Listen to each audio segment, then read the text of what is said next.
अभी फ़िलहाल एक क्विक ग्लैंस में ना मैं आपको सिट्रॉन C3 एयरक्रॉस का खूबसूरत सा जो इंटीरियर का सेटअप है वो दिखाता हूँ। सबसे पहले MID स्क्रीन कुछ इस प्रकार से दिखेगा, जिसमें कंट्रोलिंग के लिए यहाँ पर ऑप्शंस हैं, जैसे मेनू में टच करता हूँ। साथ ही साथ अप और डाउन करने के लिए यहाँ पर कुछ इस प्रकार से आप सेटिंग्स कवर कर सकते हैं। इसके अलावा जैसे मैं पीछे हटूँ तो यहाँ पर फ़ोन कट कॉल ऑप्शन, साथ ही साथ वॉल्यूम्स को कंट्रोल करने वॉइस कमांडिंग के ऑप्शंस यहाँ पर दिए हुए हैं। उसके अलावा जैसे ड्राइवर पर्सपेक्टिव के अलावा थोड़ा सा मैं नज़रों को बगल में घुमाऊं तो ये वाला भाग दिखता है। ये वाला भाग में आपको एक अच्छा सा जायगेंटिक डिस्प्ले मिल जाता है विच कंट्रोलिंग, और जो कि अच्छा टच रिस्पॉन्स भी मेरे को एक लेवल तक सही लगा। ये बीच का भाग पूरी तरीके से पियानो ब्लैक फिनिश है, जिसमें यहाँ पर एसी के वेंट्स दिए हुए हैं। थोड़े और कवरिंग के हिसाब से बेहतर हो सकते थे, but this is very pretty good. उसके बाद जैसे टॉप मॉडल का यहाँ पर जो सामने का डैशबोर्ड का सेटअप है वो काफ़ी ज़्यादा क्लासी लगता है। ये थोड़ा सा डिफरेंट कलर मिलेगा, नीचे आपको डिफरेंट कलर दिया हुआ है। वहीं पर जैसे ग्लव बॉक्स में देखूँ तो एक सफिशिएंट स्पेस जो मिल सकता है वो इसमें मिल जाता है यहाँ। और सबसे आउटर जो उधर ड्राइवर पर्सपेक्टिव के हिसाब से देखें तो दो साइड आपको एसी के वेंट्स दिए हुए हैं। फिलहाल इस एसी के वेंट्स को कवर करने के लिए कुछ ऐसा भाग है जिसमें ये पियानो ब्लैक टच है, और पियानो ब्लैक टच के कंपेयर में ये नॉर्मल ब्लैक है, आप वो नोटिस करिएगा, जिसके कारण कुछ एसी के वेंट्स का लुक ऐसे दिखता है। वहीं पर डोर ओपनिंग के लिए ये जो है ये सिल्वर इनपुट में दिया हुआ है, ये ऑफकोर्स लॉक करने के लिए। और सबसे मोस्ट इंपॉर्टेंट मैं चीज़ आपको दिखाता हूँ जो है ये वाला।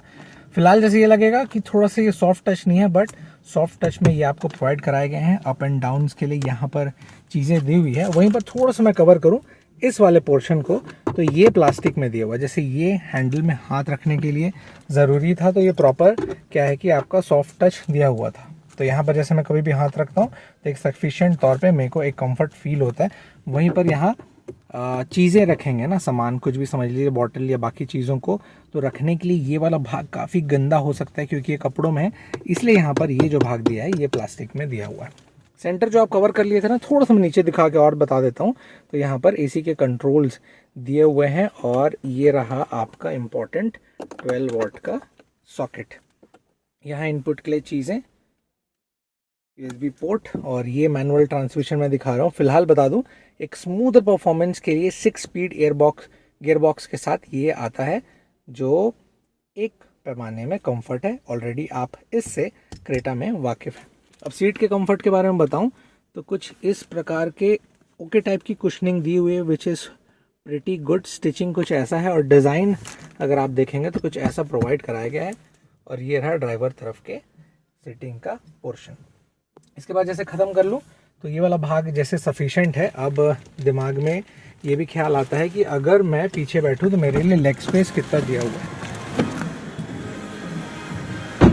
पीछे जैसे ये रहा ओपनिंग के डोर्स, और ओपनिंग के डोर्स के बाद जैसे मैं पीछे बैठता हूँ तो सफिशेंट लेग स्पेस, इतना सफिशेंट है कि किसी भी प्रकार की कोई भी कमी नहीं पड़ती। दैट्स दी प्लस पॉइंट, क्योंकि इतना मिलने वाला है।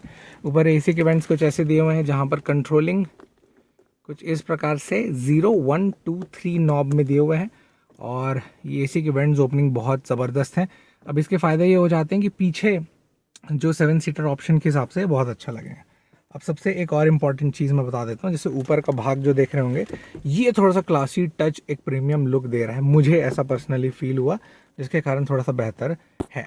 अब हेड स्पेस कितना है, तो हेड स्पेस जैसे आप देख रहे होंगे, मैं कंफर्टेबल यहाँ पर 5 फुट 10 इंच हूँ, और मैं यहाँ बैठा हूँ, तो मेरे लिए कुछ इतना हेड स्पेस मिल जा रहा है, विच इज़ क्वाइट गुड।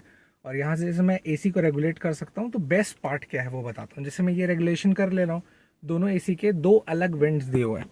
तो यहाँ पर जैसे वेंट्स है, ये मैं लेफ़्ट वाला साइड अपने यूज़ के लिए कर लिया, जैसे मैं करेक्ट अभी मोबाइल के एंगल में लगा दिया, और इसको पीछे के लिए शिफ्ट कर देंगे।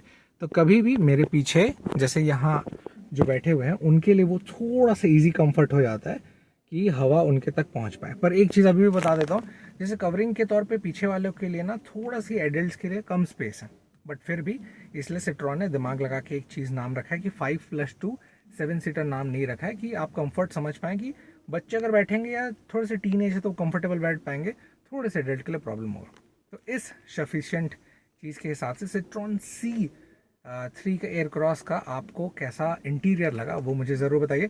और पूरा भी जो इसका एक्सटीरियर है और साथ ही साथ प्राइस में जल्दी लेकर आऊँगा, पर क्विक ग्लैंस में मुझे दिखाना था, सो कमेंट डाउन बिलो।